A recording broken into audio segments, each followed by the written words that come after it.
ससुर का सबक। जगदीश ऑफिस से घर जा रहा होता है। जब तक जगदीश अपने ऑफिस में रहता है तब तक घर में शांति का माहौल होता है। उसके घर लौटते ही घर वाले डर के रहते थे, क्योंकि जगदीश स्वभाव से बहुत ही गुस्सैल और आक्रामक प्रवृत्ति का है और हमेशा चाहता है कि घर वाले उससे दब कर रहें। चलो चलो, पापा के आने से पहले अपना होमवर्क कर लो, नहीं तो पापा बहुत गुस्सा करेंगे। मम्मी, मेरी तबीयत ठीक नहीं लग रही आज। अच्छा ठीक है, तुम कमरे में जाकर आराम करो। उतने में जगदीश घर पहुंचता है। शिव कहाँ है? वो कमरे में है, अपने आराम कर रहा है, उसकी तबीयत ठीक नहीं लग रही है। जगदीश शिव के कमरे में जाता है। तुमने अपना होमवर्क खत्म किया? अगर तुम्हारी टीचर ने अब कोई कंप्लेन की तो तुम्हारी खैर नहीं। शिव छोटा बच्चा है और अपने पापा से बहुत डरता है। ये किस तरीके से बात कर रहे हैं? शिव अभी बहुत छोटा है, धीरे से उसे अपनी जिम्मेदारियां समझ आ जाएंगी। तुम होती कौन हो मुझसे जबान लड़ाने वाली? आप हमारे बेटे से इस तरह से बात नहीं कर सकते हैं।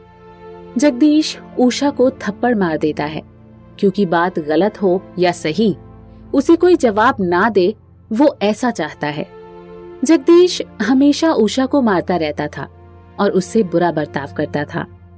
उस समय का जमाना ऐसा था कि पति को परमेश्वर माना जाता था, इसलिए उषा डर कर अपनी इच्छाओं को दबाकर रखती थी।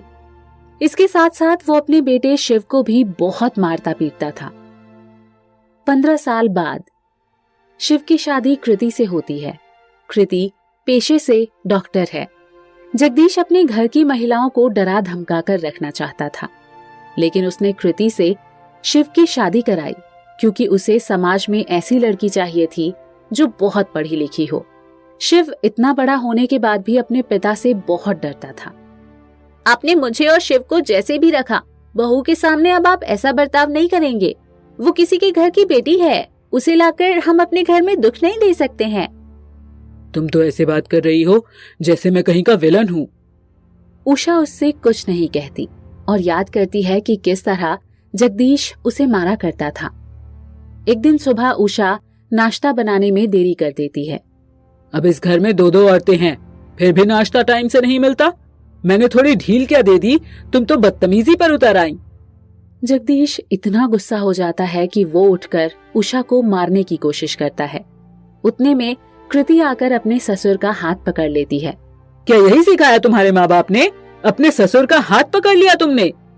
पापा, आप मेरे पिता के समान हैं, लेकिन इसका मतलब ये नहीं है कि मैं अपने सामने आपको सासू माँ को मारते हुए देख लूं। जगदीश गुस्से से घर से निकल जाता है। इस घर की यही कहानी है कृति बेटा, तुम्हारे पापा जी ने मुझे और शिव को बहुत मारा है।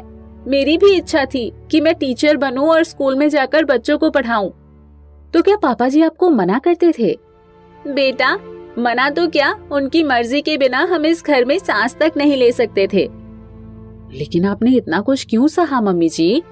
आपको इसके खिलाफ आवाज उठाना चाहिए था, ना कि उनके जुल्मों को आपको ऐसे सहते रहना चाहिए। मैं करती तो क्या करती, मैंने अपने मायके वालों को भी ये बात बताई थी, लेकिन उन्होंने भी मेरा साथ नहीं दिया। हमेशा कहते थे कि पति भगवान का रूप होता है और तुम चुपचाप अपने घर में रहो। अरे, पति भी एक इंसान है, अगर वो गलती करे तो उसके खिलाफ आवाज उठानी चाहिए। कृति उषा को समझाती है, लेकिन उसके ये बात समझ आती है कि उसके ससुर ने उसके पति और सास को बहुत ज्यादा डरा धमका कर रखा, जिसके कारण उन्होंने कभी आवाज नहीं उठाई। दूसरे दिन, मम्मी जी, आज से मैं हॉस्पिटल ज्वाइन कर रही हूँ। हमारे घर की औरतें काम नहीं कर सकती। मैं डॉक्टर हूँ और मेरा धर्म है कि मैं लोगों का इलाज करूँ, इसमें मैं कोई बुरा काम नहीं कर रही। अगर तुमने घर से पैर भी निकाला तो बहुत बुरा होगा तुम्हारे लिए। मैं दूसरी औरतों की तरह कमजोर नहीं हूँ। अगर आप मुझे डरा धमका कर रखना चाहते हैं तो ये नहीं हो सकता, क्योंकि मैं अपने लिए आवाज उठाना जानती हूँ। मैंने सोचा भी नहीं था कि तुम इतनी बदतमीज होगी, नहीं तो तुम्हें अपने घर की बहू कभी नहीं बनाता। आप सबको मारते पीटते हैं, आप अपनी बीवी तक की इज्जत नहीं करते। आप क्या अच्छे इंसान हैं। बेटा, चाहे कुछ भी हो, वो तुम्हारे ससुर हैं। अगर इनको औरतों की इज्जत नहीं है तो मैं इनकी इज्जत नहीं कर सकती। मेरे माँ बाप ने मुझे यही सिखाया है।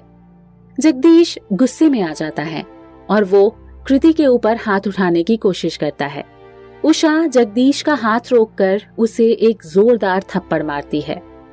आज समझ आया कि कितने जोर से पड़ता है थप्पड़। जगदीश चौंक जाता है। मैं किसी के घर की बेटी को अपने घर की बहू बनाकर लाई हूँ, उस पर जुल्म करने का आपका कोई हक नहीं है, और अगर आप हमारे साथ नहीं रहना चाहते तो आप ये घर छोड़कर जा सकते हैं। कृति को बहुत खुशी होती है कि उषा ने उसके लिए आवाज उठाई। जगदीश को पता नहीं अपनी गलतियों के लिए पछतावा हुआ या नहीं, लेकिन इसके बाद दोबारा कभी जगदीश ने किसी के ऊपर नहीं चिल्लाया और ना ही किसी के साथ बुरा बर्ताव किया। मैंने कहा था ना मम्मी जी आपसे कि अगर आप आवाज नहीं उठाती तो पापा जी कभी शांत नहीं होते। हाँ बेटा, तुमने बिल्कुल सही कहा। लड़कियों को शुरू से दबाकर रखा गया, इसलिए हमेशा जुल्मों को सहती रही। अब ऐसा नहीं होगा।